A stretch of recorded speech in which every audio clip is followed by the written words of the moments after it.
የአሜሪካኑ የል ዩኒቨርሲቲ የጥናት ምርምር እንዳመለከተው ከሆነ የሱዳኑ አማጺ ቡድን በኢትዮጵያ ወታደራዊ እንቅስቃሴ እያደረገ ይገኛል። አርኤስኤፍ የተሰኘው የሱዳን አማጺ ቡድን በኢትዮጵያ መከላከያ ካምፕ ውስጥ በመስፈር የተለያዩ ወታደራዊ እንቅስቃሴዎች ያደርጋል። ወደ ሱዳን ዘልቆ በመግባት ጥቃት ይፈጽማል ነው ያለው የየል ዩኒቨርሲቲ የምርመራ ዘገባ። ብሉምበርግ እንደዘገበው የአርኤስኤፍ የወታደራዊ እንቅስቃሴዎች በበርካታ የጦር መሳሪያዎች፣ ተሽከርካሪዎች የታጀበ ሆኖ ከኢትዮጵያ ድንበር ዘልቆ መጠን ሰፊ እንቅስቃሴ እያደረገ ይገኛል። የአብይ አህመድ አገዛዝ ባለስልጣናትን ለማግኘት ያደረገው ጥረት እንዳልተሳካለት ነው ብሉምበርግ የዘገበው። ከዚህ ቀደምም ሮይተርስ የአብይ አህመድ አገዛዝ ለአርኤስኤፍ ቡድን በኢትዮጵያ ድንበር ውስጥ የጦር ሰፈር መስጠቱን መዘገቡ የሚታወስ ነው። የመሰረት ሚዲያ ዘገባ እንደሚያመለክተው ከሆነ ደግሞ በአማራ ክልል የምርጫ ሁኔታ በወታደራዊ ካምፖች የሚካሄድ እንደሆነ እየተገለጸ ነው። ምርጫ ጣቢያዎች በወታደራዊ ካምፖች ውስጥ እንደሚካሄድ ነው ከመሰረት ሚዲያ ዘገባ ለማወቅ የተቻለው። ተመልካቾቻችን በርካታ ጉዳዮችን ይዘን ወደ እናንተ መጥተናል። አብራችሁን በመዝለቅ ዝግጅታችን እንድትከታተሉ እንጋብዛለን። ከገለታው ዘለቀ ጋር በመሆን የዕለቱን መረጃዎች ወደ እናንተ እናደርሳለን። በአንዳንዶቹ ላይ አስተያየት እንሰጣለን። መልካም ቆይታ፣ መልካም ጊዜ። ጤና ይስጥልን ገለታው። ጤና ይስጥልን መሳይ፣ እንዴት ነህ? እንዴት አመሸ ገለታው? እንግዲህ ከዕለቱ ጉዳዮች ሁለቱን ቀደም ሲል ጠቅሻቸዋለሁ። የሱዳን አማጺ ቡድን በኢትዮጵያ መሬት ውስጥ እንደሚንቀሳቀስ የሚገልጸው የብሉምበርግ ዘገባ ነው። ብሉምበርግ የአሜሪካኑን የል ዩኒቨርሲቲ የምርመራ ውጤትን ነው ጠቅሶ እየዘገበው። ምናልባት ይህ መረጃ ዳግም የአብይ አህመድ አገዛዝ እያድበሰበሰ ወይም ደግሞ በጉዳዩ ላይ እጁ እንደሌለበት በተለያየ መልኩ የሚገልጸውን የሚያጋልጥ ዘገባ ነው ብሎ መውሰድ ይቻላል። ሮይተርስ ከዚህ በፊት ተመሳሳይ ሪፖርት ማቅረቡ ይታወሳል። የአብይ አህመድ አገዛዝ ለምን ሪፖርቱን አቀርባችሁ በሚል የሮይተርስን ወኪሎች ከአዲስ አበባ ማባረሩ የሚታወስ ነው። ይህንን እንመለከተዋለን። የምርጫው ነገርም እጅግ አስገራሚ ከፍተኛ በሆነ ውዝግብ ውስጥ እንደቀጠለ ነው የሚገኘው። የኢትዮጵያ ሕዝብ አብዮታዊ ፓርቲ ኢሃፓ በ10 ከተሞች ለሚያዝያ 30 ሰልፍ ጠርቷል። የኢሃፓ መግለጫ ብዙ ነገሮችን የሚያነሳ ነው። ምርጫው ትክክለኛ እንዳልሆነ፣ የምርጫው አስቻይ ሁኔታዎች ፈጽሞ እንደሌሉ በመግለጽ ነው አጠቃላይ የሰላማዊ ሰልፍ ጥሪ ያደረገው። እንግዲህ ሰላማዊ ሰልፉ ከምርጫው ጋር የተያያዘ ብቻም ሳይሆን በኢትዮጵያ ውስጥ አፈና፣ ግድያ፣ ጦርነት እንዲቆም የሚጠይቅ እንደሆነ ነው አዘጋጆቹ ወይም የፓርቲው አመራሮች ለአንከር ሚዲያ የገለጹት። ገለታው ሌላው መረጃ የሌተናል ጀነራል ታደሰ ወረደ ስልጣን በአንድ ዓመት መራዘም ነው። አብይ አህመድ በትግራይ ምንም አይነት ስልጣን በሌለበት ሁኔታ ፌዴራል መንግስቱና በትግራይ መሃል ያለው ግንኙነት ከበጀት ጀምሮ በተቋረጠበት ሁኔታ ውስጥ አብይ ለተጨማሪ አንድ ዓመት ማራዘሙ አስገራሚ ነው። በምን ስልጣን፣ በምን አግባብ? ብዙ ጥያቄዎች ይነሳሉ። እሱንም ጉዳይ የምንመለከተው ይሆናል። በአማራ ክልል የቀጠለው የህልውና ተጋድሎም ተጠናክሮ እየተካሄደ እንዳለ መረጃዎች ያመለክታሉ። እነዚህን ጉዳዮች እንመለከታለን። እስቲ ወደ የል ዩኒቨርሲቲ የምርመራ ዘገባ እንምጣ።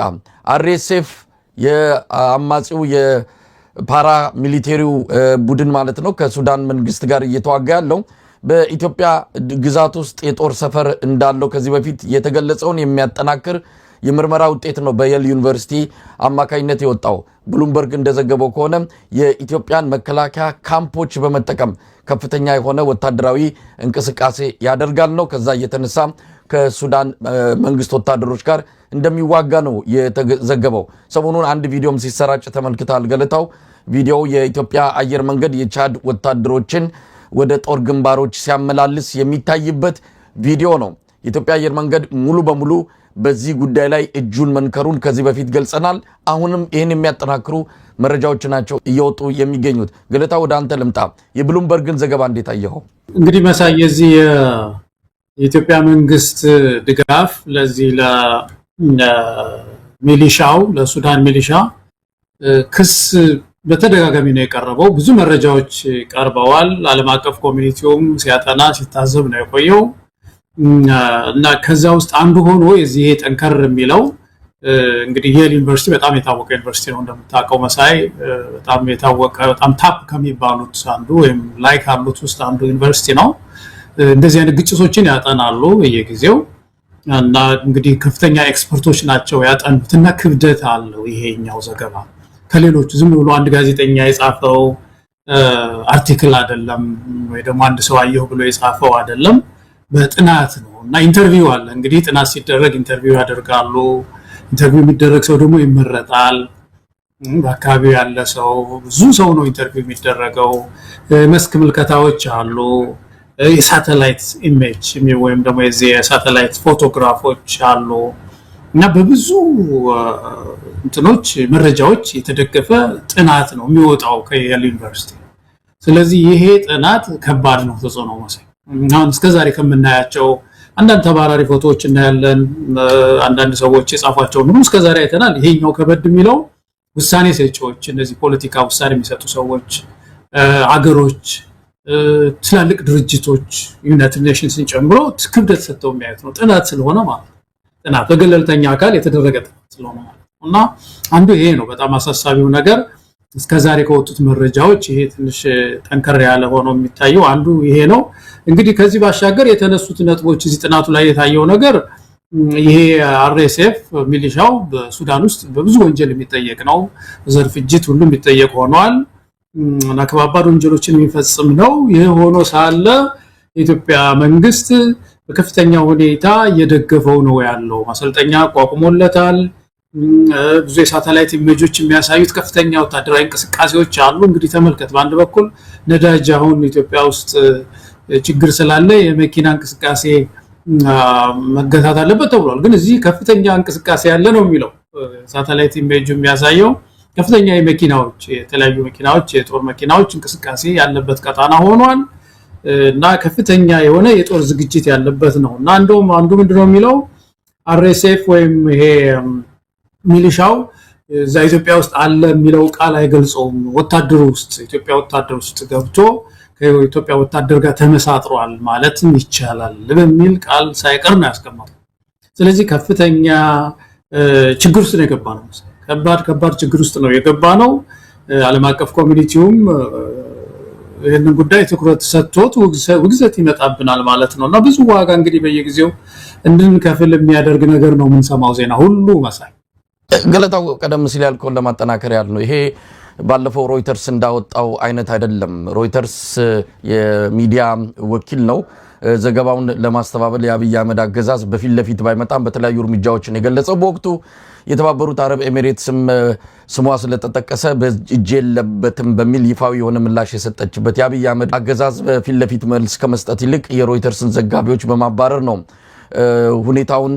ምላሽ የሰጠው አሁን ግን ትንሽ ከበድ ያለ ነው ምክንያቱም የል ዩኒቨርሲቲ የምርመራ ዘገባ ነው የአንድ ሚዲያ ሪፖርት አይደለም ይሄ ምርመራ ዘገባ በተለያዩ የምርመራ ዘዴዎች ተዘጋጅቶ የወጣ ነው አብይ አህመድ ሊያስተባብል አይችልም ይሄ አርኤስኤፍ የተባለው የፓራ ሚሊተሪ ቡድን በሱዳን ውስጥ የዘር ማጥፋት ወንጀል በመፈጸም የሚፈለግ ወይም ደግሞ የሚጠየቅ ነው ይሄ መንግስታቱ ድርጅት የሰብአዊ መብቶች መስሪያ ቤት ያወጣው ሪፖርትም ነው የሚያሳየው ከዚህ ቡድን ጋር በአንድም ይሁን በሌላ ግንኙነት ያለው አካል ምናልባት በመንግስታቱ ድርጅት ጭምር ባለም አቀፉ ማህበረሰብም ውግዘትና ማዕቀብ ሊደርስበት እንደሚችል ምንም ጥርጥር የለውም የአብይ አህመድ አገዛዝ ሙሉ በሙሉ ነው የገባበት ወታደራዊ ካምፕ በመስጠት ከመከላከያ ሰራዊቱ ጋር አብሮ ትሬኒንግ እንዲያደርግ የተለያዩ የሎጂስቲክ ድጋፎችን እያደረገለት እንዳለ ነው የተመለከተው ይህንን በመነሻ አድርጎ እንግዲህ ብሉምበርግ የመከላከያ ሰራዊቱን ቃል አቀባይ መሰለኝ በስም ተጠቅሷል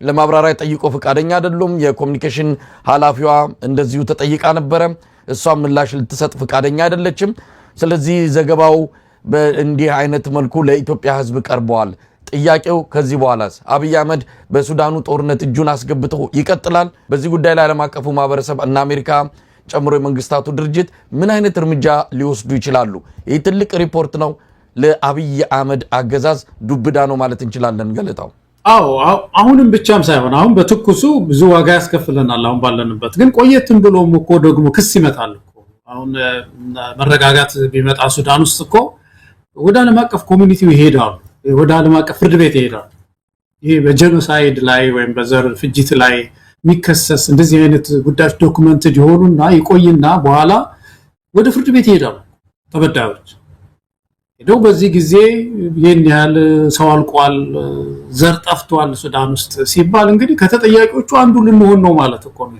ኢትዮጵያም በዚያ ወቅት እዚህ ውስጥ ገብታለች ታስተናግድ ነበር።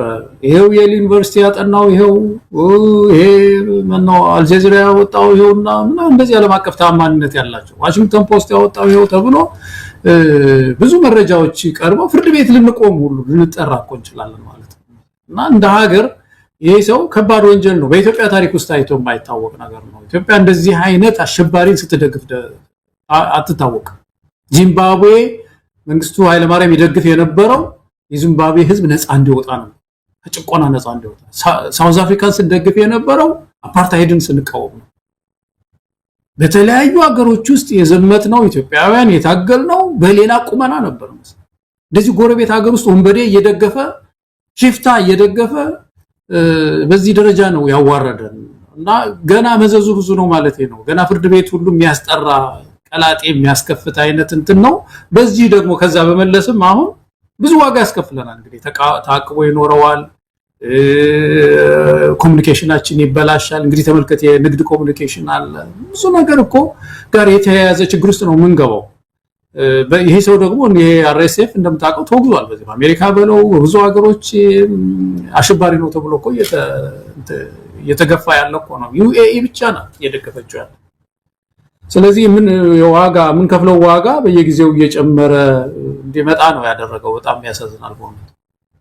ገለታው እንግዲህ ምናልባት የአብይ አህመድ አገዛዝ ይሄ ጠንከር ገፋ ብሎ የመጣውን ክስ ወይም ደግሞ እንዲህ አይነቱን አደገኛ የሆነ ሪፖርት እንዴት ምላሽ ይሰጣል ምናልባት ከሰሞኑ አብረን የምናየው ይሆናል። የተባበሩት አረብ ኤሚሬትስ ምናልባት ወደ ኋላ ላይ ከመካከለኛው ምስራቅ ወቅታዊ ቀውስ ጋር በተያያዘ ልናነሳት እንችላለን። አሁን እንደዚህ እጇን ያስገባችባቸው አካባቢዎች ላይ ብዙም ትኩረት እየሰጠች አይደለም፣ እየሰበሰበች ነው ያለችው እጇን። የራሷ ጣጣ በራሱ መውጫ መግቢያ አሳጥቷታል። ሰሞኑን የአብይ አህመድ አምባሳደር በአቡዳቢ በዛ በተባበሩት አረብ ኤሚሬትስ የዛን አካባቢ ባለስልጣናት አነጋግረው ነበር። በዋናነት ከሱዳን ጉዳይ ጋር በተያያዘ ትንሽ ትኩረታችሁ ቀንሷል፣ እኛን ይዛችሁ ጎትታችሁ ገብታችሁ እናንተውን ችላ ያላችሁት ነው አይነት ተብሎ ሊገለጽ በሚችል የዲፕሎማሲ ቋንቋ ለጉዳዩ ትኩረት እንዲሰጡ የተባበሩት አረብ ኤሚሬትስ ባለስልጣናትን ሲጎተጉቱ እንደነበረ ሰማን። በጣም አዋራጅ የሆነ አገዛዝ መሆኑን የምትረዳው እጁን ጎትቶ ካስገባው በኋላ ያኛው በፋይናንስና በአንዳንድ ጉዳዮች ብቻ ነው ይህንን ጦርነት ከጀርባ ሆኖ ሲገፋ የነበረው። አብይ አህመድ ግን አይኑን ጨፍኖ ገባበት። የኢትዮጵያን አየር መንገድ ጭምር ይዞ የገባበት ጉዳይ ነው። አሁን የተባበሩት አረብ ኤሚሬትስ ዳር እያለች ነው። እንኳን ለሌላው ለራሴም የሚሆን ነገር አሁን ከፍተኛ አደጋ መጥቶብኛል ብላ ጭንቀት ውስጥ ነው ያለችው። ምን ይውጠው ይሆን አብይ አህመድን? የተባበሩት አረብ ኤሚሬትስን አምኖ በዛ ድጋፍ ነው የገባበት። አሁን እሷ ዳር እያለች ነው። ምን ሊመጣ ይችላል? አብይ አህመድ ትልቅ ኪሳራ ውስጥ ነው የገባው። ኢትዮጵያንም ይዞ መግባቱ ነው አሳዛኙ ነገር። ይሄ ሰውዬ እኮ ቅድም ከአንድ ወንድም ጋር እያወራን ነበረና ወደ ስንት መርከቦች የኢትዮጵያ ነዳጅ የጫኑ መርከቦች ተስተጓጉለዋል እንደምታውቀውና ሄድ ብሎ እንደው ትንሽ መካከለኝነት ስሜት አሳይቶ ከዚህ ብሎ አንዳንድ ሀገሮች አስለቀቀዋል አይደል? ባለፈው ጊዜ እንደዚህ አይነት ዘዴ እንደመጠቀም የት ነው ሄደው? ዩኤኢ ነው ሄደው። እንደምታስታውሰው ዩኤኢ ሄዶ እንደ ለቅሶ ደራሽ በዛ ሰዓት ውስጥ እንትን ብሎ መጣ። አሁን ያ የበለጠ የገባንበትን ችግር እያጠበቀው ነው ሊመጣ የሚችለው እንጂ እንደዚህ አይነት ዊዝደም የሌለው መሪ እኮ ነው።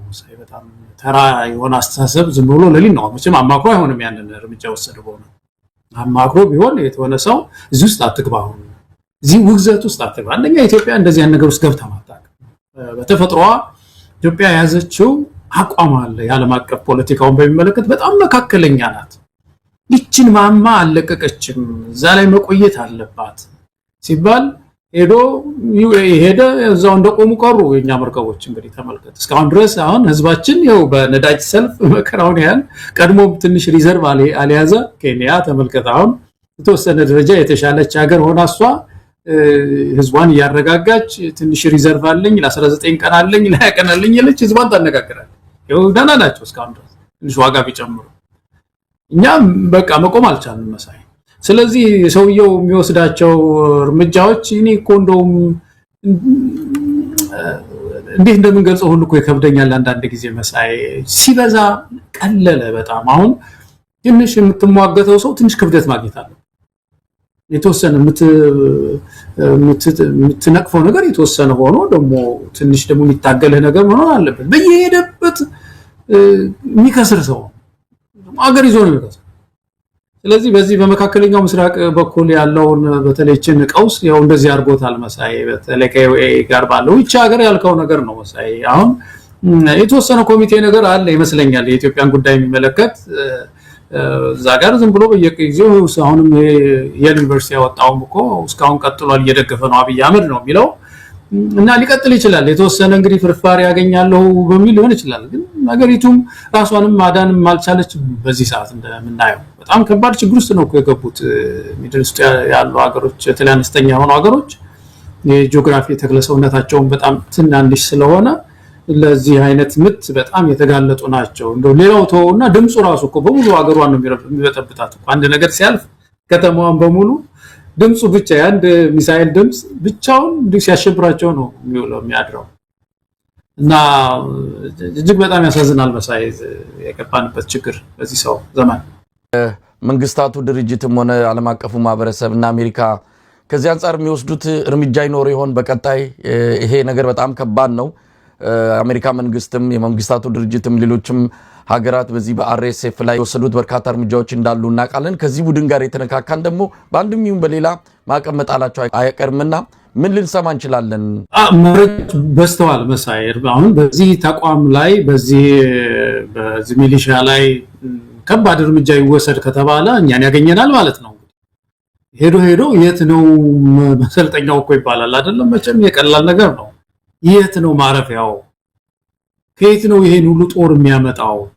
የት ነው በዛው የኢትዮጵያ አየር መንገድንም ሁኔታ አንድ ላይ ብትገልጸው። ይሄ አየር መንገድ ዋጋ ሊንከፍል ነው። በዘመናት እንዲህ አይነት ነገር ውስጥ ገብቶ ማያውቅ አየር መንገድ ዘንድሮ የአብይ አህመድ ሚሊተሪ ተልዕኮ አስፈጻሚ ሆኗል። በሀገር ውስጥ በውጭ ሀገራትም ያሳዝናል። የአየር መንገዱ ሰዎች ምናልባት ለዚህ ማብራሪያ መስጠት የሚችሉ ከሆነ እንጠብቃለን። ነገር ግን ጉዳዩ በጣም አደገኛ መሆኑን ኢትዮጵያ በዘመን በትውልድ ተሻግራ ያገኘችው አንድ ብቸኛ ተቋም ቢኖር እሱንም አብይ አህመድ ይዞ ገደል ሊገባ እንዲህ አይነት እርምጃዎችን እየወሰደ ይገኛልና እንደው የአየር መንገዱን አንድ ላይ ብትመልሰው ብዬ ነው። ትክክል ነው መሳይ። በተለይ የአየር መንገዱን እንኳን ያነሳው የአየር መንገዱ በጣም ከሚገርመኝ ነገር ሲከሰስ መልስ ሁሉ አይሰጥም። ቢዝነስ ተቋም እኮ ነው። ቢዝነስ ተቋም በጣም ስስ ነው መሆን ያለበት። ስሜቱ ስስ ነው መሆን ያለበት። እንደ የሆነ ሚዲያ ስሙን ሲያነሳ በውስጥ በኢሜል ኮንታክት ማድረግ ቢዝነስ አይደለም እንዴ? ብዙ ዋቸርስ ያላቸው በፌስቡክ ላይ ይሄ ነው ገደል እየከተተው ነው በአብይ አህመድ። እስካሁን አላየን። በመለስ ዜናዊ እንበለው በተለያዩ ጊዜያት በነበረ ፈተና ውስጥ ሁሉ እያለፈ የመጣ ተቋም ነውና እዚህ ውስጥ አንዱ እሱ ነው። ልክ ነህ። ግን ከዛ ባሻገር ግን ቅድም ያልካቸው ነገሮች ዳፋው በደንብ ነው የሚያገኘው። መረጃዎች በስተዋል ለክስ የሚያበቁ ይሄንን ኃይል ለመምታት የሚፈልጉ ሰዎች የሚፈልጉ ሀገራት ወይም ድርጅቶች ሶርሱ ወይም ደግሞ ምንጩን ማድረቅ ይፈልጋሉ፣ የሚሰለጥንበትን ምንጭ ለማድረቅ። ስለዚህ እኔ ብዙ ዋጋ ሊያስከፍለን ይችላል እና እንደውም የነጻነት ታጋዮችም ይሄንን ታርጌት ያደረገ እንቅስቃሴ ማድረግ ያለባቸው ይመስለኛል። በአንድ በኩል እንደው በእውነት እንደዚህ አይነት ስትራቴጂዎች መንደፍ ያለባቸው ይመስለኛል። ይሄ ድንበር መወረር ማለት እኮ የነጻነት ታጋዮች መሰለኝ ኢትዮጵያ ውስጥ ያሉ የሚንቀሳቀሱ ኢትዮጵያን ነጻ ሊያወጡ የሚንቀሳቀሱ ኃይሎች የታጠቁ ኃይሎች ማለት ነው ተባብረው የተወሰነ ኦፕሬሽን ነገር አድርገው ያንን አካባቢ መረበሽ ያስፈልጋቸዋል። ከምድራችን መጽዳት አለበት፣ መውጣት አለበት። ቢያንስ ይሄ እንኳን ሊያተርፈን ይችላል። የሆነ ታሪክ ይጽፋል። ሬዚስተንስ ነበር በወቅቱ አብይ አህመድ የተባለ ሰው ይሄንን ቢያደርግም ነገር ግን በወቅቱ ይሄንን የተቃወሙ ኢትዮጵያውያን ነበሩ የሚል ታሪክ እንኳን ይኖረዋል መሳይና የታጠቃችሁ ኃይሎችን በእውነት ይሄ እዚህ ላይ አንድ የሆነ እቅድ ማቀድ እንደው ያለባቸው ይመስለኛል። ገለታው እንግዲህ ወደ ሌላው ርዕሰ ጉዳይ ውይይት ከመረጥናቸው መሃል ወደዛ ከማለፍ በፊት አንድ አጫጭር መረጃዎችን ላጋራህና አጫጭር አስተያየት በየመረጃው ተሰጠኛል። እንግዲህ የአማራ ክልል ባለው ሁኔታ ላይ ነው። ምናልባት ጊዜ ካለን በሰፊው እንመለከታለን። ያንን መነሻ ባደረገ መልኩ የዓለም የጤና ድርጅት ዳይሬክተር ዶክተር ቴድሮስ አዳኖም አሳሳቢ ነው ብለው የገለጹትን ነገር አውጥተዋል። በአማራ ክልል ሰሜን ጎጃም ዞን ሰሜን ሜጫ ወረዳ መጋቢት 24 2018 3 የጤና ባለሙያዎች በጥይት ተገድለዋል ነው ያሉት ዶክተር ቴድሮስ አዳኖም። ነርሲን ጨምሮ 2 የጤና ባለሙያዎች በሰሜን ሜጫ በሚገኘው አብዮት ፋና የመጀመሪያ ደረጃ ጤና ጣቢያ ሲሰሩ የነበሩ ሲሆን 3ኛው ደግሞ በግል የጤና ተቋም ውስጥ እንደሚሰሩ ገልጸዋል። ግድያው የተፈጸመው በአማራ ክልል በኢትዮጵያ መንግስትና በክልሉ ኃይሎች መካከል ግጭት እየተስፋፋ ባለበት ነው።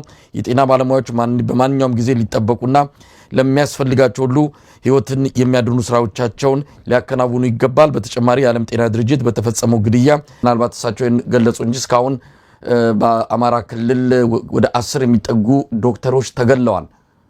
እነዚህ ዶክተሮች የተገደሉት እኛ ባለን መረጃ በአገዛዙ ቀጥተኛ ተሳትፎ እንደሆነ ለማወቅ ተችሏል። ስለዚህ ይህንንም አካተው መረጃውን ቢያወጡት የተሻለ ይሆን ነበር። ለማንኛውም በዚህ ጉዳይ ላይ ያለን አስተያየት ትሰጠኛለህ? ሌላው ኢትዮጵያውያን አሁንም ከቦታ ቦታ የሚሄድ እንቅስቃሴያቸው በአደጋ የታጀበ ሆኗል።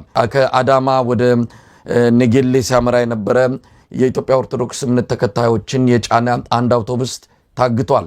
ከ35 በላይ ሰዎችን ምዕመናንን ጭኖ ይሄድ እንደነበረ ነው የተገለጸው። ወዴት እንደተወሰዱ የሚታወቅ ነገር የለም። እንደዚህ አይነት ክስተቶች በዛ ቀጠና በስፋት የሚከናወን ነው። ግድያዎች፣ የሹፌሮች መከራ እውነት ለመናገር የየለት ክስተት ሆኗል። ማን ይታደገው ማን ያስቆመው የሚታወቅ ነገር የለም።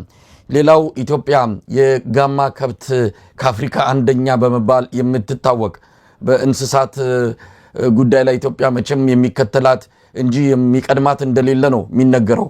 አሁን ግን ከብራዚል የእንስሳት ውጤቶችን ስጋን ጨምሮ ልታስገባ እንደሆነ የሚገልጽ ዜና ሰማን። እንግዲህ የኤክስፖርት ምርት ያነሰ የኢምፖርት ምርት ወደ ውስጥ የምታስገባው እየጨመረ ወደ ውጭ የምታስወጣው ያነሰ ከመጣ አንዲት ሀገር ወዴት እያመራች እንደሆነ ግልጽ የሆነ ጉዳይ ይመስለኛል። እንዲህ አይነት በተለይ ኢትዮጵያ ከአፍሪካ በምትታወቅበት የከብት እርባታ አሁን ግን ስጋ ልታስገባ ከብራዚል ጋር ስምምነት ላይ መድረሷን ነው የሰማ ነው። እነዚህን አጫጭር ዜናዎች ተመልከትና ወደ መወያያ እርሳችን እንመለሳለሁ። ያነሳሳቸው ላይ መሳይ ተጨማሪ ምናልባት የዚህ የአማራ ክልል ጤና እኔም ፌስቡክ ላይ አይቻለሁኝ እናቶች አነስተኛ መፈክሮችን ይዘው እንዴት ወላዶችን የሚረዱ ይገደላሉ የሚል በጣም ልብ የሚነካ ጽሁፍ አይቻለሁኝ እናቶች ይዘውና በጣም ያሳዝናል እኮ መሳይ። አንድ ዶክተር ለ40 ሺህ ነው ኢትዮጵያ ውስጥ 40 ሺህ ሰው አንድ ዶክተር ነው ያለን። በእውነት በጣም ድሆች ነን። በጣም እነዚህ እንደ አይን ብሌን የሚታዩ ናቸው። አንድ ታሪካን አልነገርኩም። አንድ ጊዜ መሳይ አንድ በጣም የታወቀ ሐኪም አገሩን ሊጠባይ ነው ዛሬ የታወቀ ሐኪም አጥፍቶ ወንጀል ሰርቶ ፍርድ ቤት ሄዶ ፍርድ ቤቱ በነፃ አሰናበተው። ያሰናበተው ወንጀሉ ስለነፃ ስለሚያደርገው አይደለም፣ የሚያድነው ሰው ብዙ ነው ተብሎ በዛ ሰው እጅ የሚድነው ሰው ብዙ ነው። ብዙ ሰው ነው የሚድነው። ለዛ ህዝብ ሲባል ፍትህን እንኳን ረግጠው ትተው ወንጀለኛውን ተወት አድርገው ስለሚድነው እናቶች የሚድኑ ህፃናት ሲባል ሰውየውን ፍሬ ያረጉት ነፃ አድርገውታል። እነዚህ ሰዎች ምን አድርገው ነው እነዚህ ሐኪሞች በእውነት የሚገደሉት የሚታፈኑት መሳይ? እና በጣም ያሳዝነኛል። እኔ ሐኪም ሲነካ በጣም ስሜቴን ይጎዳዋል እንደው ፐርሰናሊ። እና ዶክተር ቴድሮስ ተናገሩትም እኔ ትክክል ነው በእውነት እንደ አንድ የዓለም ጤና ድርጅት ተቋም መሪ ይሄ ጉዳይ ኢንቨስቲጌት እንዲደረግ መጠየቃቸው ተገቢ ነው። ግን ኢትዮጵያውያን በሙሉ ልንጠይቀው የሚገባ ነገር ነው። ሰልፍ ስንወጣ መፈክራችን ውስጥ የምናሰማው መፈክር መሆን አለበት። እንዴት ይሄ ሁሉ ተምሮ የተማረው ግን ስንት ነው የሞተው ከዚህ በፊት መሳይ? ብዙ ጊዜ ካወርተናል በሐኪም ጉዳይ ላይ ማረሳት። አንዲት ሐኪም ታስታውሳለህ? ዝም ብሎ አንድ ወታደር የገደላት በጣም ያሳዝናል። የዚህ እንቅስቃሴ ጉዳይ ምን አዲስ ነገር አለው መሳይ? እኔ እኮ ይሄ ብቻስ ነው ወይ የምንሰማው ዜናስ ብቻ ነው ወይ የሚታገተው? እኔ እኮ ማንሰማው ሰው በጣም ብዙ ይያዝ ነው የሚመስለኝ መሳይ። ይሄ በአውቶቡስ ሆኖ በተለያየ መኪና ሆኖ ሳይሆን ዝም ብሎ ግለሰብ ብዙ የሚሰቃይ ነው የሚመስለኝ። በግለሰብ ደረጃ ማለት ነው። አንድ ሰው ሁለት ሰው ቤተሰብ ሆኖ ሲሄድ የሚታገት ገንዘብም ማላስፈላጊ ገንዘብ የሚከፍል ቁጥር ስፍር ያለው አይመስለኝም። በጣም ሀገሪቱ ለከፍተኛ የጸጥታ ችግር ስለተጋለጠች ይሄ ክፍተት መኖሩ አይቀርምና እኔ ይሄንን ኢትዮጵያውያን ታግሰን መኖር የለብንም ነው እንጂ የጸጥታ ችግር በየጊዜው የምንሰማው ነገር ነው። መቼም የዚህ ያነሳው እንስሳቱ ጉዳይ ያልከው ነው መሳይ ከልጅነታችን ጀምሮ የምንማረው ነው። አምስተኛ ክፍል፣ ስድስተኛ፣ አራተኛ ሁሉ እንማራለን። ኢትዮጵያ በእንስሳት ብዛት በቀንድ ከብት ብዛት ከአፍሪካ አንደኛ ናት ይባላል። ችግራችን ምንድነው ታዲያ ሲባል እነዚህን በደንብ በጥንቃቄ መያዝ ነው። ምርታማ እንዲሆኑ ላሞቹም በቁጥራቸው ብዙ ስለሆኑ ብቻ ሳይሆን ግን ምርታማ ደግሞ መሆን ያስፈልገናል። እሱ ላይ ማደግ ነው ያለብን ስንል ነበር። ደግሞ ኤክስፖርት ጀምረናል። የስጋ ምርት እናስወጣለን እንደሚታወቅ እና እንግዲህ ምክንያቱ ምንድነው ነው ከሁሉም በላይ አሁን የስጋ ምርት ወደ ኢትዮጵያ እንዲገባ ያደረገው ነገር ምንድነው ምክንያቱ? እጥረት አለ ማለት ነው። ከፍተኛ ሁኔታ መሰለኝ ተመልከቱ። ከፍተኛ እጥረት አለ ማለት ነው። የስጋ እጥረት አለ ማለት ነው። ያውም በማይቀመስበት ሰዓት እንደ መድኃኒት በሆነበት ጊዜ ሰው ስጋን በተወበት ዘመን አገሪቱ ኢምፖርት ማድረግ ከፈለገች እንደው ለዛ በውድነቱም እንኳን ገበያ ላይ እየጠፋ ነው ማለት ነው። እና ይሄ በአጠቃላይ የሚያሳየን አጠቃላይ ምርታችን የእንስሳቶቻችን ጤንነትም ችግር ላይ እንዳለ እኮ ነው የሚያሳየው መሳይ። ከዚህ በፊት ብዙ ጊዜ ትኩረት አልሰጠነውም እንጂ እኮ ብዙ እንስሳቶች እኮ አልቀዋል እኮ በመኖ ችግር ያልቃሉ። ብዙ ሰው ላይ ነው ትኩረታችን። ልክ ነን፣ ግን እንስሳቶች እኮ አልቀዋል ችግር ያልቀዋል። እና ግብርናችን ችግር ሲሆን አንዱ ችግር ውስጥ የሚወድቀው የእንስሳት ጉዳይ ነውና ኢትስ ሪሊ በጣም የሚያሳዝን ነገር ነው። ስንዴ እናመርታለን ይሏል፣ የስንዴ ኢምፖርታችን ይጨምራል።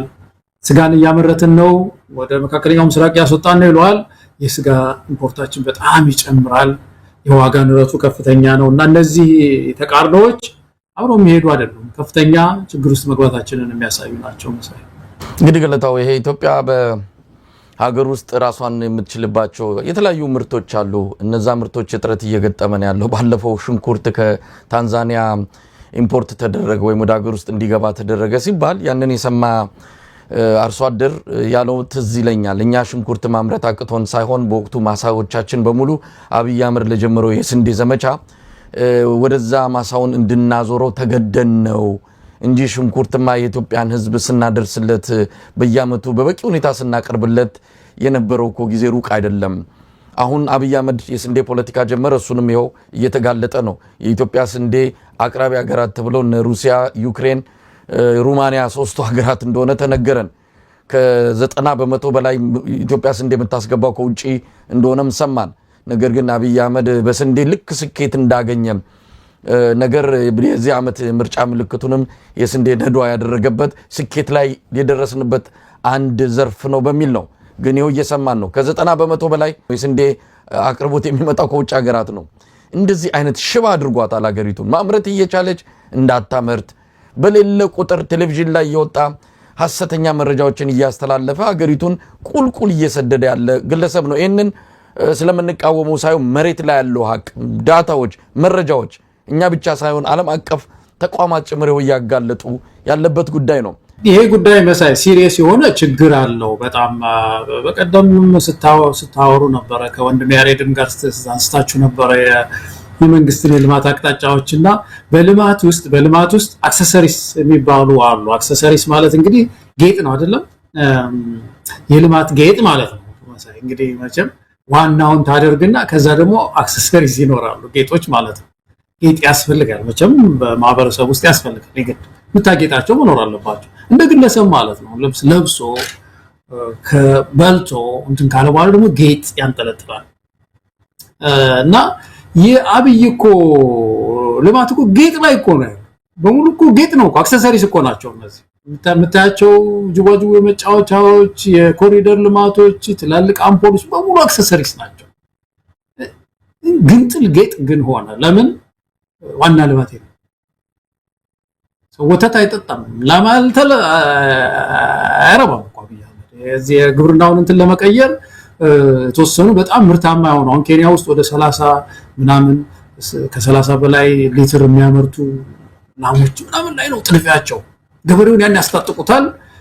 ስለዚህ 5 ላም ምናምን አይደለም አንድ ገበሬ የሚይዘው አንድ ይዛል ያችን በቃ ጥሩ ምርት ያመርታል ማለት ነው ያ ልማት እነዚህን አክሰሰሪስ ያስከትላል ማለትም እነዚህ ጌጦቹን እንድናንጠለጥል ሳንወድ ያደርገናል መንግስትም አይደለም እዛ ውስጥ ኢንቮልቭድ መሆን ያለበት ጌጦቹ የሚሰራቸው ይመጣል የህዝብ ጌጥ አምሮታል ይላል ሌላው ኢንቨስተር የግሉ ባለሀብቱ የህዝብ ጌጥ አምሮታል መሄጃ ወክ ማረጊያ ያስፈልገዋል እንደዚህ አይነት መብራቶች ያስፈልጉታል ጅዋጅው ያስፈልገዋል ምናምን ብሎ ሎጅ ያስፈልገዋል ይላል እና ጌጥ ላይ የከረመን ህዝቦች እንዴት ነው ስጋ ማን ከውጭ ማምጣት ያለ የሌለብን አሁን በዚህ ሰዓት የለም የደለበ ለካብቴት አለ የለም የህብረተሰቡን ፍላጎት የሚያሟላ ለዛ እኮ ነው ስጋ ሰማይ እየደረሰ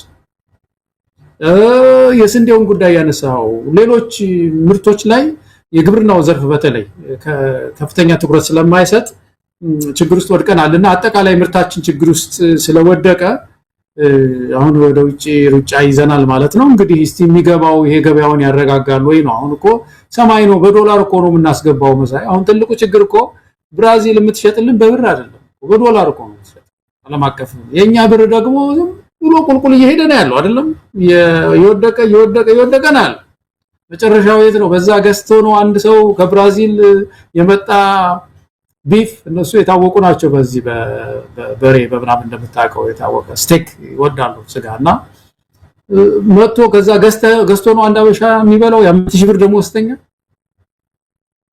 ይሆናል ይሄ ፕራክቲካል ይሆናል መሰለኝ ትግል መጫወቻ እኮ ነው ምድሪቱን ያደረጓት በጣም ያሳዝናል ገለታ በጣም ያሳዝናል ለማንኛውም ወደ ነዳጁ እጥረት ጉዳይ እንምጣ ሰፊ ትኩረት መሰጠት ያለበት ጉዳይ ነው የነዳጅ እጥረቱን በተመለከተ የምንሰማቸው መረጃዎች ከተለያዩ አካባቢዎች እየመጡልን ያሉ እንዲሁ የህዝብ ስሜቶች ቅሬታዎች ከአእምሮ በላይ ሆነዋል ገለታ እውነት ለመናገር መቆጣጠር እስከሚያቀድ ድረስ ነው ሰው ሩሮ ውስጥ የገባው በእንቅርት ላይ ጆሮ ደግፎ ሆኖበታል በየጊዜው እየተደራረበ የመጣበት ጭነት አሁን ደግሞ የነዳጅ እጥረቱን ተከትሎ የነዳጅ ዋጋ መጨመር አይደለም በነገራችን ላይ ዋጋ መጨመሩ አንድ ጉዳይ ነው እጥረቱ ደግሞ ሌላው ትልቅ አደጋ ሆኖ የመጣበት ሁኔታ ነው ያለው ለማንኛውም ይሄ ነዳጅ እጥረት ቀጥሏል በከፍተኛ ደረጃ ከተሞች በተሽከርካሪዎች ድርቅ እየተመቱ ነው ያሉት ምክንያቱም ነዳጅ እያገኙ አይደለም አንድ ማዲያ የቆመ ወይም ደግሞ ተሰልፎ ያለ ተሽከርካሪ ነዳጅ ለማግኘት አንዳንድ ጊዜ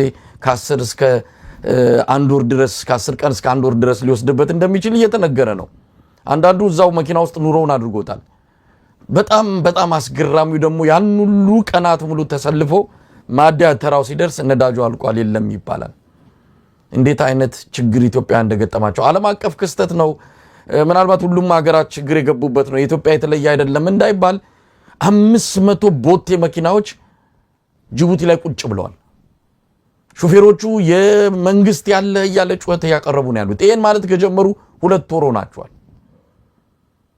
ለምንድነው ካሁኑ ክስተት ጋር የምታገናኙት ይሄው እኛ 2 ወር ሆነን እኮ እዚህ ጅቡቲ 500 ነዳጅ ጫኝ ቦቴዎች ከተቀመጠን የነዳጅ እጥረቱ ቀድሞ የጀመረ ዋጋ መጨመሩም ቀድሞ የጀመረ ነው አብይ አህመድ ምክንያት ሰበብ አገኘ ምናልባት ዓለም ወደ ቀደመው የነዳጅ ዋጋ ቢመለስ እጥረቱ ቢቃለል የኢትዮጵያ የሚቃለል ወይም ደግሞ ችግሩ የሚቀረፍ አይደለም በዛው ነው የሚቀጥለው ሰሞኑን የተለያዩ ቪዲዮዎች እየተመለከትክ ነው ምርቶች በትራንስፖርት እጥረት ምክንያት የጫኑትን የተለያዩ የእርሻ ምርቶችን መንገድ ላይ እየተበላሹ እየተደፉ ይገኛሉ ሽንኩርት ሲደፋ ያየውበት ሙዝም የተለያዩ ምርቶች መንገድ ላይ ቀርተው ነዳጅ አጥተው ከፍተኛ የሆነ ኪሳራ እየደረሰን ያለው ለዚህ እስካሁን ምንም መልስ የሚሰጥ የለም በእግራችሁ ሂዱ የሚል ነገር ነው ከመንግስት የምንሰማው ብዙ ጥያቄዎችን እንድታነሳ ያደርጋል የሆነ የመጠገን ቁስል የማጠብ እርምጃ ነው እየወሰደ ያለው ዋናውን ችግር አባባሽና አቀጣጣይ ራሱ ሆኖ ትንንሽ ነገሮች ላይ ጊዜውን የሚያጠፋ ስርዓት ሆኗል የአብይ አህመድ አገዛዝ ለማንኛውም የነዳጅ እጥረቱንም የማዳበሪያውንም አንድ ላይ አድርገ ኢትዮጵያ ምን ላይ ነው ያለችው ወዴትስ የችግር ይወስደናል የሚለውን ባጭሩ ተመለከተው መሰለኝ በጣም ሲሪየስ የሆነው ችግር ይሄ ነው እንግዲህ አሁን የዚህ ነዳጅ ጉዳይ ነዳጅ እንግዲህ የማርኬት ወይም የገበያ ኢንጂን ገበያን የሚያንቀሳቅስ ሞተር ማለት ነው ነዳጅ ማለት በተለይ በኢትዮጵያ ሁኔታ በኢትዮጵያ ሁኔታ የገበያችን ሁሉ ሞተር ነው፣ የእንቅስቃሴዎቻችን ሁሉ ሞተር ነው እና ልክ ባቄላ ቢቀር እንደሚሆነው አይደለም ጉድለቱ። ሁለመናችንን ነው የሚነካው። ማብሰያችንን ይነካዋል፣ መጓጓዣችንን ይነካዋል፣ ሁለንተናችንን ነው የሚነካው እና አንዱ ትልቁ ችግር ይሄ ሁሉ ይደመርና ኢንፍሌሽን ወይም ግሽበቱን ይጨምራል ማለት ነው።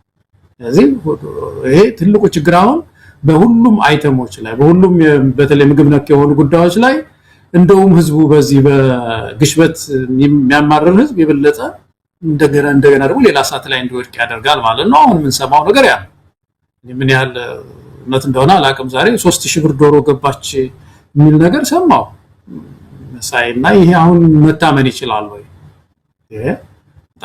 በጣም እኮ ከባድ ችግር እኮ ነው የወደቅነው ምድራችን። ይሄ ነዳጁ ችግር ብቻ አይደለም። ነዳጁ ያልከው ዓለም አቀፍ ችግርም ነው። ግን ዓለም አቀፍ ችግሩን ደግሞ እንዴት ነው የምንወጣው? የተለያዩ ሜካኒዝሞች እኮ አሉ፣ የተለያዩ ዘዴዎች አሉ።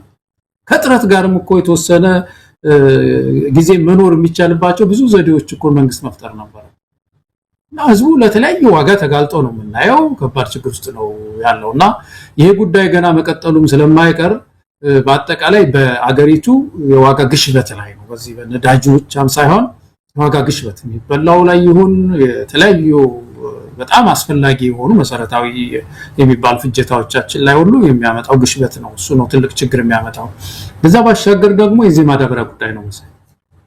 እኔ ልክ አሁን በጣም የሚያሳስበው ደግሞ ይሄኛው ማዳበሪያ ስሰማ ደግሞ አንድ ባለሙያ ሲነግረኝ ለካ ማዳበሪያ ራሱ የሚሰራው አንድም ከነዳጅ ነው። ነዳጅ ውስጥ ካለ ንጥረ ነገር ከዛ እንግዲህ ምናልባት ከዝቃጩ ይሆናል ማዳበሪያ ለመስራት አንዱ የሚጠቀሙት እንትን ከዚህ ከነዳጅ የሚገኝ ንጥረ ነገር ነው።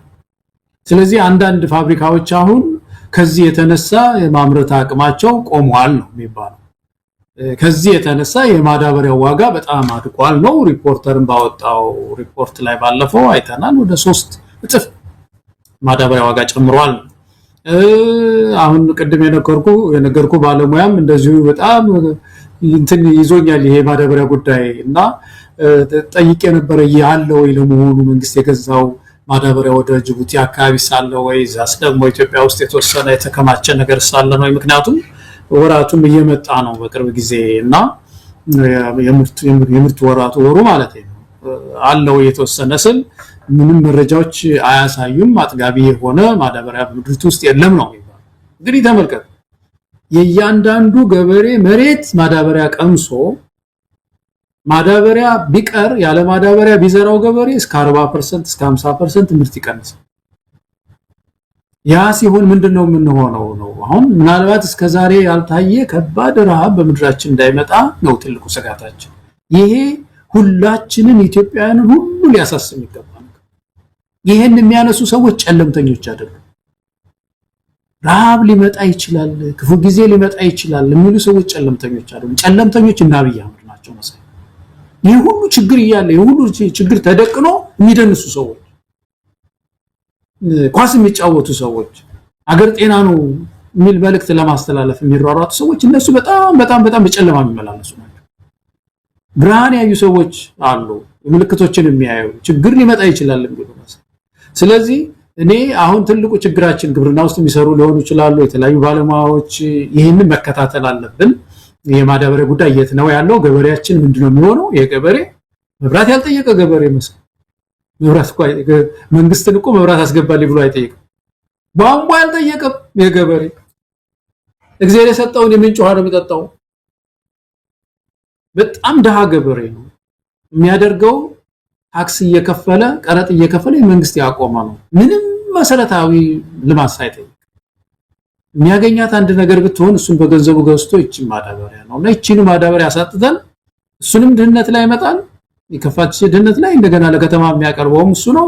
ህዝባችን ረሃብ ላይ ነው የምትለው። ስለዚህ የማዳበሪያ ጉዳይ በጣም ከባድ ጉዳይ ስለሆነ ኢትዮጵያን በሙሉ ትኩረት ሰጥተን መከታተል ባለስልጣናትም እንደው ያሉ ብልጽግናም ውስጥ ያሉ ሰዎች ይህንን ጉዳይ መከታተል ያለባቸው ይመስለኛል። መሳይ ነዳጁ የፈጠረው ማህበራዊ ቀውስ ቀላል የሚባል አይደለም። በአዲስ አበባ የታክሲ አውቶቡስ ተራ የሚታየው የህዝብ መጨናነቅ በከፍተኛ ደረጃ አሳሳቢ ነው። ሰው ወጥቶ መግባት አልቻለም፣ ወደ ስራ መሄድ አልቻለም፣ መንቀሳቀስ አልቻለም። በእግር ተጓዙ ይላሉ። በእግር የቱን ድረስ ሄደ ልትዘልቀው ትችላለህ? ስራ ለመግባት ምናልባት የምትኖርበት አካባቢ አብዛኛው የአዲስ አበባ ሰራተኛ በአሁን ሰዓት ቤት ተከራይቶ የሚኖረው ከአዲስ አበባ ዳር ባሉ አካባቢዎች ነው።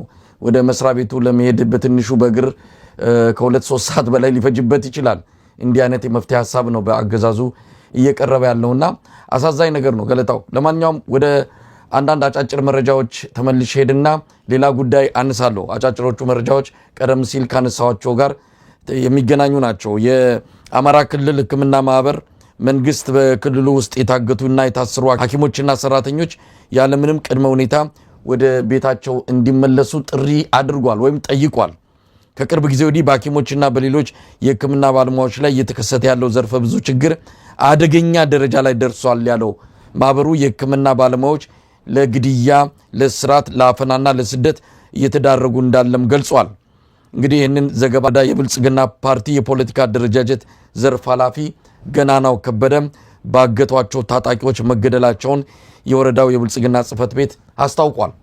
ኃላፊው ከወረዳው የፓርቲውና የፖለቲካ ዘርፍ ኃላፊ ወይንሸት ታፈሰና ከሹፌራቸው ጋር የካቲት 10 ከፍቼ ከተማ ከስብሰባ ሲመለሱ ልዩ ስሙ ኡላ ኢሞ በተባለ ስፍራ በታጣቂዎች ታፍነው መወሰዳቸውን ዋዜማ በወቅቱ ዘግቦ እንደነበረ ነው ሚዲያው የጠቀሰው። ላለፉት 1 ወር ከ3 ሳምንታት በታጣቂዎች ቁጥጥር ስር የነበሩ ሲሆን በወቅቱ ለእያንዳንዳቸው 5 ሚሊዮን ብር እንዲሁም ለሹፌራቸው 3 ሚሊዮን በድምሩ 13 ሚሊዮን ብር ማስለቀቂያ እንዲከፍሉ ቤተሰቦቻቸው ተጠይቀው ነበረ። ይሁንና የገናናው ቤተሰቦች በድርድር 3 ሚሊዮን ብር ቢከፍሉም ታጣቂዎቹ ግለሰቡን መግደላቸውን ነው ዋዜማ በዘገባው ያመለከተው። እንግዲህ ቀደም ሲል ያነሳ ነው አገሪቱ ሰላም የለም ገለታው፣ ሰላም የለም። እንዲህ አይነት ክስተት የየለት ሆኗል። ግን ምርጫ ብላ አገሪቱ ምርጫ ልታካሄድ ነው። ገፍቷል አብይ አህመድ። ምንም ችግር የለም አገሪቱ ሰላም ነው ምርጫ ማካሄድ እንችላለን ብሎ የሀገር ሀብት እያባከነ ይገኛል። አሁን እንደምንሰማው በአማራ ክልል ምንም ምርጫ ማድረግ የማይቻልበት ሁኔታ ሲፈጠር ደግሞ በመከላከያ ካምፖች ውስጥ የምርጫ ጣቢያ በማቋቋም ህዝቡ እዛ እየመጣ ምርጫውን እንዲያከናውን ሊደረግ ነው። እንደዛ አይነት መረጃ እንዳለው ነው መሰረት ሚዲያ የዘገበው። ገለታው የምንሰማው ነገር ሁሉ በጣም አስገራሚ ነው። እስቲ ከምርጫው ጋር የተያያዙ አንዳንድ ነገሮችን እናንሳ። የኢሃፓንም በዚሁ ልንጠቅሰው የምንችለው ነው። ኢሃፓ ብዙ ነገሮችን አንስቷል። ከፍተኛ የሆነ ችግር እንዳለ፣ ምርጫው አስቻይ ሁኔታዎች ባልሆነበት ሁኔታ እየተካሄደ እንዳለ፣ የአብይ አህመድ አገዛዝን አጅቦ ከመሄድ ያለፈ ምንም ትርጉም እንደሌለው ኢሃፓ በመግለጫው አስታውቆ በ10 ከተሞች ሰላማዊ ሰልፍ ለማድረግ ለሚያዝያ 30 ቀጠሮ ይዟል። ይሄ ያነሳው ነገር መሳይ የዚህ የጸጥታ ጉዳይ ደጋግመን እናነሳው የሚገባ ነገር ነው። ምክንያቱም ማያባራ ህመም ነው፣ የሀገራችን ከባድ ችግር ነው እና አንድ ጊዜ አንስተነዋልና እንደው እንተው ልንለው የምንችለው ነገር አይደለም። በየጊዜው የምንሰማቸውን የጸጥታ ችግሮች ሁሉ የማጋለጥ የህብረተሰቡን ህመም ማካፈል ኃላፊነት አለ እና ማንሳት አለብን አሁንም ማለት ነው። በዚህ በአማራ አካባቢ የተነሳ የህክምና ጉዳይ የህክምና ማህበር ያነሳው መግለጫ ትክክል ነው። እሱን ሁላችን ልንደግፈው የሚገባ ነገር ነው። ግን ጠበቅ ብሎ መታገል ያስፈልጋል መሰለኝ። ጠብቀው የታገሉ ህዝቦች ናቸው እንግዲህ ከጫንቃቸው ላይ አስቸጋሪ የሆነ መንግስት የተገላገሉት። ጠብቆ መታገል በቃ ይሄን ነው ከዓለም የተማርነው። ብዙ ሀገር ብዙ ዋጋ እየከፈለ ነውና በየሙያችሁ በግብርና ላይ ሊሆን ይችላል፣ በህክምና ላይ፣ በአስተማሪው ላይ ያለ ጫንቃችን ላይ የተቀመጠ ቀንበር የሚሰበረው ህብረተሰብ ሲታገል ነው። አሁን ይሄ አዲስ ምንም ቲዮሪ ይዘን አልመጣንም። ያለው ፋክት ነው። ፋክቱ ይሄ ነው። በቃ ሰው ልጅ ይሄን ቀንበር አልሸከምም አውርድ ብሎ ጠንክሮ ታጥቆ የታገለ ማህበረሰብ ነፃ ይወጣል። ስለዚህ በተለይ በሐኪሞች ላይ ያነጣጠረው ግፍ በዝቷል። አማራ ክልል ብዙ ነው የምንሰማው። ግድያዎች በየጊዜው ነው ያሉት። ካሉን እንዳይን ብሌን ልንይዛቸው ከሚገቡ ጥቂት ሐኪሞች መካከል ይቀንሳሉ። እነሱ ገላሉ፣ እነዚያ ያስርባሉ፣ ያሳድዳሉ፣ ተስፋ ያስቆርጧቸዋል፣ እንዳያድጉ የበለጠ ሙያቸው ላይ ትኩረት እንዳያደርጉ፣ የንግድ ስራ እንዲያስቡ። እንደውም እኮ በጣም የሚያስገርም ነገር እኮ አማራ ክልል ውስጥ እኮ ከዚህ በፊት እኮ አመታት በፊት እኮ አንስተናል መሳይ በህክምና ተመርቀው እኮ ባጀት የለን ብለው እኮ ቤታቸው ተቀምጠው ፊክሽን ሲያነቡ የሚውሉ ሐኪሞች ነበሩ። አሁን ይሄ የሚታመን ነገር ነው? ኢትዮጵያ ውስጥ ዶክተር ጠግበን ዶክተር ማርኬቱ ጠግቦ 7 ዓመት ተምሮ አንድ የኢትዮጵያ ልጅ ጠግባ ምድሪቱ ያልቀጠረቻቸው አማራ ክልል በጣም ብዙ ነበሩ። እናቶች ክሊኒኮች የዶክተር እጥረት አንድ ዶክተር የሌለበት ክሊኒክ ማለት ነው አማራ ክልል ውስጥ በለው ኢትዮጵያ ውስጥ እንደምታውቁ። በዛ ችግር ውስጥ ያለ ማህበረሰብ ለባጀት የለንም 8000 ብር ነው ደሞዙ የኔ ያለ ዝም ብሎ 150 ሺህ ምናምን የሚከፍሉ እንዳይመስልህ 8000 ብር ለምንከፍለው አተናል ለተወሰኑ ዶክተሮች ብለው ህዝቡን በበሽታ ይገደሉበት ጊዜ አለ። እንደውም በጣም ማስተዋወሰው እዚህ ሀገር ምናልባት ይከታተለን ይሆናል ላሉ ሐኪሞች እዚህ ሀገር እና ጥሩ ሐኪሞች የሆነ የኢትዮጵያውያን እንትን አለ ኢትዮጵያውያን በኢሜል እንትን መረጃ እንለዋወጥበት መድረክና እዛ ላይ እዚህ ባካችሁ እዛ ሀገር ቤት ያሉትን ሐኪሞች አደራጇቸውና ቢያንስ ይሄ ሞባይል ህክምና እየተንቀሳቀሱ ቤታቸው ቁጭ ብለው ሙያውም እንዳይረሳቸው እየሄዱ የሞባይል ህክምና እንዲያደርጉ እንደው የሚፈቀድበትን ሁኔታ ፈልጉ ምናምን ብለን ሐሳብ አነሳንና ተደራጅተው እዚህ ያሉ ሐኪሞች አሜሪካ ውስጥ ያሉ ሐኪሞች አንድ በጣም ዶክተር ብራውን የሚባል ሐኪም ነው በጣም ይሄን ጉዳይ ትኩረት ሰጥቶ እየሰሩበት እንደነበር አስታውሳለሁና የተወሰኑ ዶክተሮች በዚህ እንደተጠቀሙ አውቃለሁ። እና እንግዲህ ተመልከቱ ከዚህ ሆነው እንኳን አሳስቧቸው እኮ ነው እንዴት እነዚህ ልጆች ስራ ሳይዙ ያሁሉ በሽተኛ ባለበት ምድር ብለው ይሄን አይነት ኢኒሺዬቲቭ የተወሰደው መሰለኝና አሁንም ያሉትን ሐኪሞች ስራ ላይ ያሉትን ደግሞ እንደዚህ በተለያየ የጸጥታ ችግር በማጋለጥ ችግር ሲፈጠር ሐኪሙ ጠብቆ መታገል አለበት። ከመግለጫም ባሻገር ጠበቅ ያሉ እርምጃዎች ባለፈው የተጀመረ የሐኪም ንቅናቄ አልነበረም? የት ነው የደረሰው? መቀጠል አለበት። እንደገና ማንሰራራት አለበት። እሱ በዚህ በኦሮሚያ ክልል እንደዚህ የታችኛው እርከን እኮ አልቋል እኮ ጨረሱት። ሳት ላይ እኮ ነው የተጣደው። ይሄ መካከለኛው አካባቢና የታችኛው ስልጣን ላይ ያለ የብልጽግና ሰው አማራ ክልል በለው ኦሮሚያ ክልል በለው ደቡብም ያው የሰማን ነው ባለፈው አይደለም ሳት ላይ ነው ያሉት። እና ለምንድን ነው እነሱ ጥቅልል ብለው የአንተ ትግል ውስጥ የማይገቡት? እኔ በጣም የሚገርም የተጫወተባቸው እኮ ነው ያለው ይሄ ሰው። በጣም ተጠቃለው የታጠቁ በአካባቢው ያሉ የነጻነት ታጋዮችን እየተቀላቀሉ የህብረተሰቡንም ትግል ወደፊት መግፋት ነው ያለባቸው እንጂ ሰለባ ለምንድን ነው የሚሆኑት የሚለው ነገር እኔ በጣም ይገርመኛል። ያው ምርጫውን አንስተናልና ያው ምርጫውን ጉዳይ እንመልከተው። ቀደም ሲል እንዳልኩትም ምርጫው ዙሪያ የሚወጡ መረጃዎች ከእለት ወደ እለት በተለይ የምርጫው ጊዜ እየተቃረበ በመጣ ቁጥር የሚታየው ነገር ሁሉ እጅግ አስገራሚ የሆነበት ሁኔታ ነው። 40 ሚሊዮን ምራጮች ተመዝግበዋል አለ ምርጫ ቦርድ። 39.5 ሚሊዮን ነው። ያው 40 ሚሊዮን መድረሱ አይቀርም በቅርቡ። ምንድነው ይሄ ቁጥሩ በራሱ በጣም አስገራሚ ነው። 40 ሚሊዮን አማራ ክልል በእንደዚህ አይነት ሁኔታ፣ ትግራይ ክልል ሙሉ በሙሉ በተዘጋበት በማይካሄድበት፣ ኦሮሚያ ክልል በከፊል የኦሮሚያ ክልሉን በተመለከተ ብዙ ጊዜ የምናነሳዋለን። የኦሮሚያ ክልል ማህበረሰቡ አሁን ቀደም ሲል የጠቀስካቸው ታች ያሉ አመራሮች እየታፈኑ እየተገደሉ ህብረተሰቡ እንኳን ለምርጫ ካርድ ለመውሰድ ከቤት ልንወጣ ይቅርና ገበያ ወጥተን ለመመለስ ዋስትና የለንም ብሎ በፍርሃት ቆፈን ውስጥ ባለበት ሁኔታ በደቡብ በሌሎችም አካባቢዎች ተመሳሳይ ጋምቤላ፣ ቤኒሻንጉል 40 ሚሊዮን ከየት መጥቶ ነው የሚመዘገበው? በራሱ ይሄ ቁጥሩ የሚነግር የምርጫውን መልክ በደንብ የሚያሳይ ነገር ነው። ሌሎች መረጃዎችን ያው ምርጫ ቦርድ እንደምንም አምጦ አንድ መግለጫ አውጥቷል። በመግለጫውም ይሄ አስገዳጅ በሆነ መልኩ የምርጫ ካርድ እንዲወስዱ ብልጽግና እያደረገ ያለውን አስገዳጅ ሁኔታ በተመለከተ ተገቢ አይደለም ብሎ የሞቱን አንድ መግለጫ አውጥቷል። ግን ችግሩ ከዛ በላይ ነው። ከፍተኛ የሆነ ችግር ነው ያለው። አብይ አህመድ ምንድነው መመሪያ እንዲወርድ ባደረገበት ሁኔታ እያንዳንዱ የመንግስት መስሪያ ቤት አሁን ደግሞ ወደ ግሉም እየመጡ ነው። የምርጫ ካርድ መውሰድ ግዴታ ነው። ካልወሰዱ ደሞዝ አይከፈልም። ካልወሰዱ የሴፍቲ ኔት ተጠቃሚ አይሆኑም። እንዲህ አይነት መመሪያ ወጥቷል። ሌላው ቤት ለቤት የምርጫ ካርድ እየተሰጠ ነው። ቤት ለቤት እንደ ፖሊዮ ክትባት ምንድነው ባለው ቤት ለቤት እየተሄደ እንደሚሰጠው አይነት የምርጫ ካርድ ቤት ለቤት እየተወሰደ ለህዝቡ እየታደለ ነው ያለው። በእንደዚህ አይነት መልኩ የሚካሄድ ምርጫ ነው። ይሄ ሰው የእውነትም እንዳልኩ ሀገሪቷ ላይ እየተጫወተባት ነው። ንቀትም ጭምር ስላለበት ነው። ፍርሃት በእርግጥ ዋናው የሱ የሚገፋው ኃይል እንደሆነ ይታወቃል። በአማራ ክልል በመከላከያ ካምፖች ነው የምርጫው ሂደት የሚከናወነው። ካምፖች ውስጥ የምርጫ ጣቢያዎች ተቋቁመዋል። ነገ ከነገ ወዲያ በወታደር ታጅበው በዙ 23 ከላይ ደግሞ በድሮና በጀት ህዝቡ እየታጀበ ወደ ምርጫ ጣቢያዎች ወደ መከላከያ ካምፖች እየገባ ነው ድምፅ ሊሰጥ የሚችለው።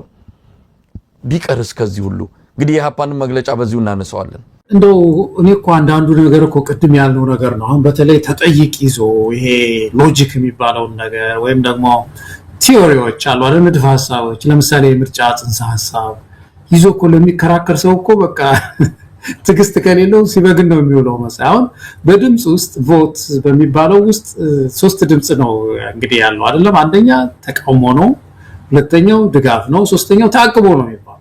ሲቆጠርም እኮ እዛው ፓርላማ ውስጥ እንደዛ ያደርጉ የለም እነሱ።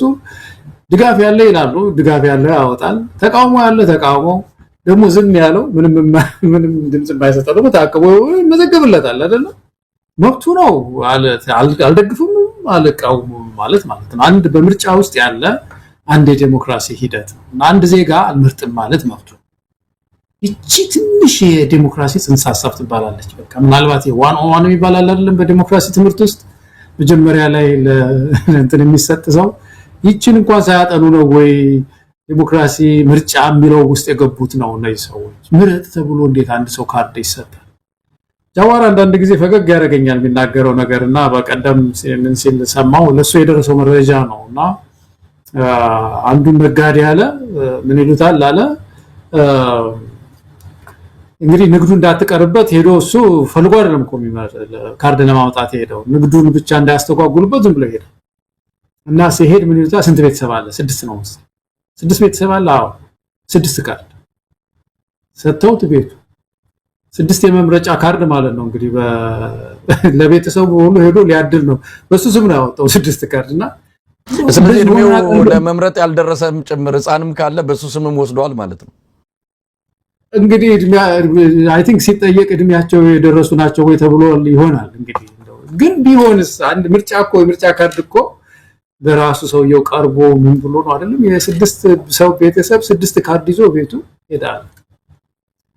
እንደዚህ ሆነን አናውቅም ኢትዮጵያውያን እንደዚህ ምርጫ መቀለጃ ሆኖ አያውቅምና አጠቃላይ በተለይ ይሄ አስገደደ ምረጥ የሚባለው ነገር የዜጎችን ያለ መምረጥ መብት አልመርጥም እኔ እዚህ ውስጥ አልገባም ማለት መብታቸው እና ይሄንን መብት የሚጋፋ ደግሞ ወታደር እንትን ውስጥ አስቀምጥ ካምፕ ውስጥ አስቀምጥ መስሪያ ቤት አስቀምጥ እንደዚህ አይነት እንትኖች በእውነት ከምርጫ ጽንሰ ሐሳብም ጋር በጣም የተራራቀ ነው።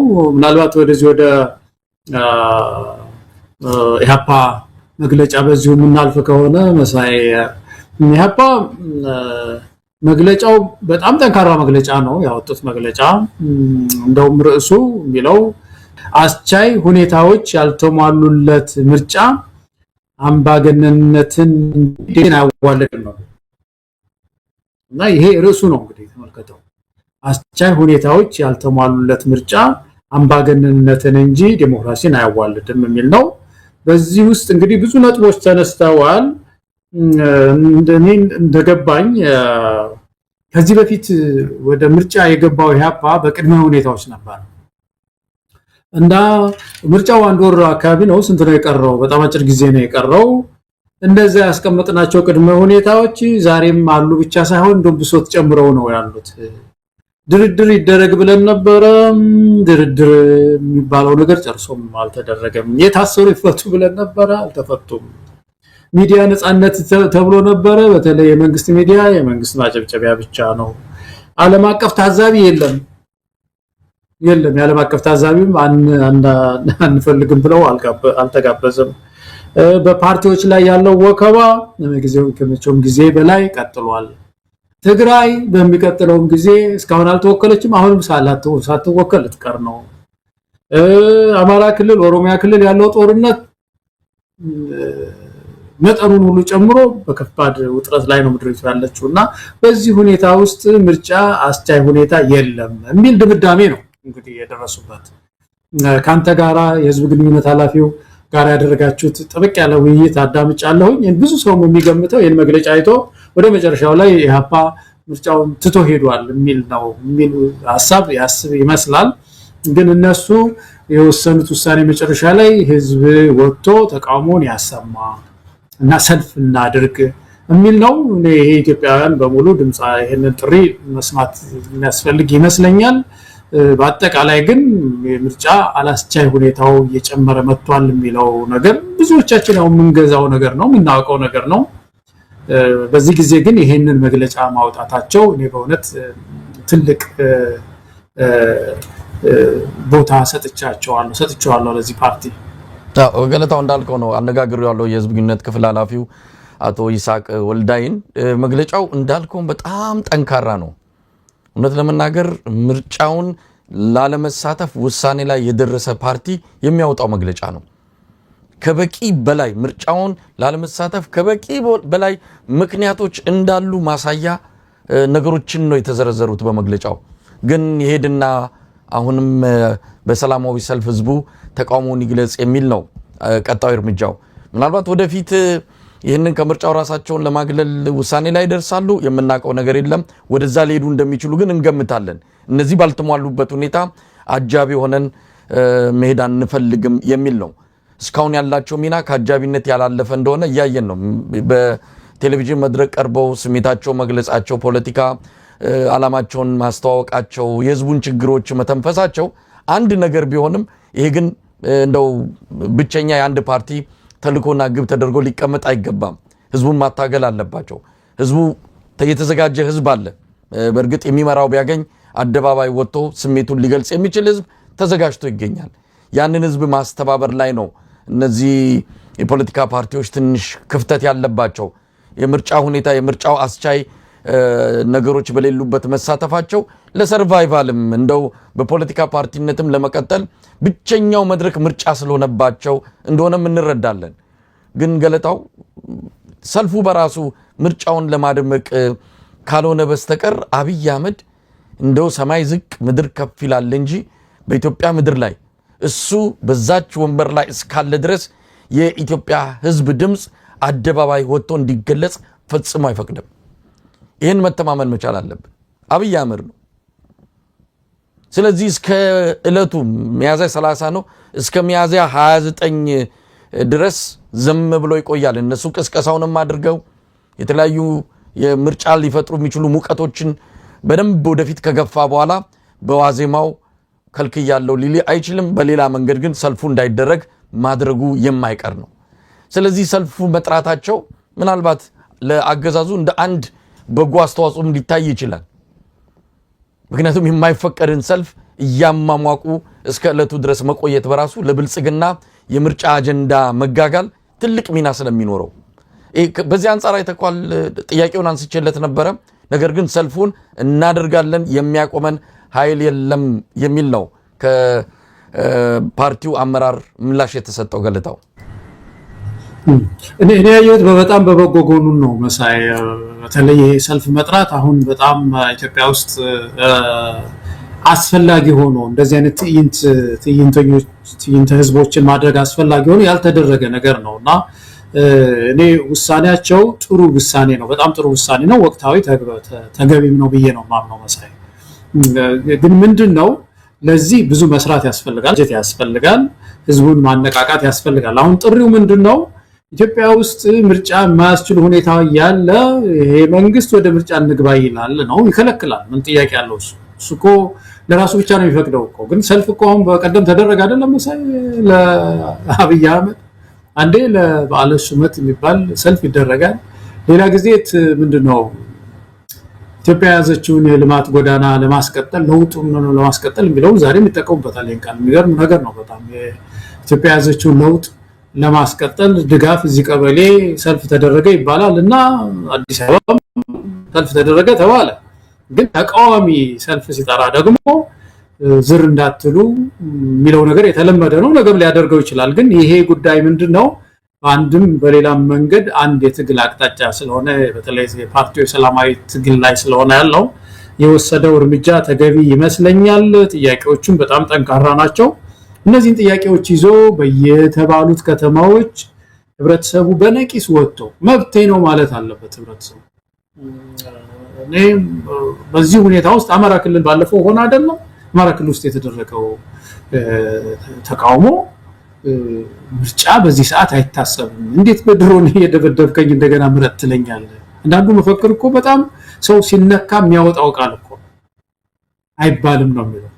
ሰውን በድሮን እየደበደቡ ምረጥ አይባልም የሚል መፈክር ነው ይዞ የወጣው የአማራ ህዝብና አሁንም ቢሆን ኢትዮጵያን በሙሉ የመፈናቀልን የግጭትን መናኸሪያ ምድራችን ሆናለች። ዓለም አቀፍ ያነሳ ነው የዚህ ኢትዮጵያን ስም የሚያጠፉ ነገሮች ብዙ ነገሮች እያደረገ ነው ያለው። ከዩኤኢ ጋር ያለውን ጋብቻ እሱን በተመለከተም በሰልፎች ላይ ያነሱ ተቃውሟቸው ማድረግ ይገባል። ግን ኤምቢ ሲሊስ ምንድነው ፕላን ቢ የሚባል ነገር መኖር አለበት መሰለኝ። አሁን ትልቁ ችግር ኢትዮጵያ ውስጥ ያለው ማታገያ ዘዴ ፕላን ኤ በቃ አይሰራም። አብይ በቀጭን ደብዳቤ ነው ስልጣን የለውም። በኢትዮጵያ ህገ መንግስት መሰረትም ሰላማዊ ሰልፍ ለማድረግ ማሳወቅ ነው እንጂ ማስፈቀድ አይገባም ይላል ህጉ። እና ይችኑ ይዘህ ሄደህ እኔ ላሳውቃችሁ ነው የመጣሁት። ያ ብዙ ጊዜ አዲስ አበባ ያዛ ፓርቲ ውስጥ በነበርኩ ጊዜ በጣም የሚያስቀ ነገር ይከሰታል። የሚያሳዝን ቢሆንም ደግሞ ያስቃል። እና እነሱ ደብዳቤ መልሰው ሲጽፉልን ይገርመኝ ነበር። መልሰው ሲጽፉ ምንድነው የሚሉት ፖሊሶች አይፈቀድም ሰልፉ ምናምን ይላሉ። እናንተ እኮ የስልጣን የላችሁም። እንዴት ህገ መንግስት ጥሰት እኮ ነው ይበራሱ። አይፈቀድም ማለት አይቻልም አንድን ሰልፍ። እና ፕላን ቢዩ ምንድነው ነው አሁን ያባ ይሄንን ጉዳይ ቁጭ ብለው መወያየት አለባቸው። ምንድነው ፕላን ቢያቸው? እነሱም ገምተዋል እኮ እቺን ሰልፍ አያስደርገንም ብለዋል። እሺ ያስደርገን። ከዛ ፕላን ቢዩ ምንድነው የዛ ፓርቲ? ምክንያቱም ሰላማዊ ትግል መቆም የለበትም። እንዴት አድርጌ ነው ማታግለው የሚለው በፕላን ቢ ውስጥ መኖር ያለበት ይመስለኛል።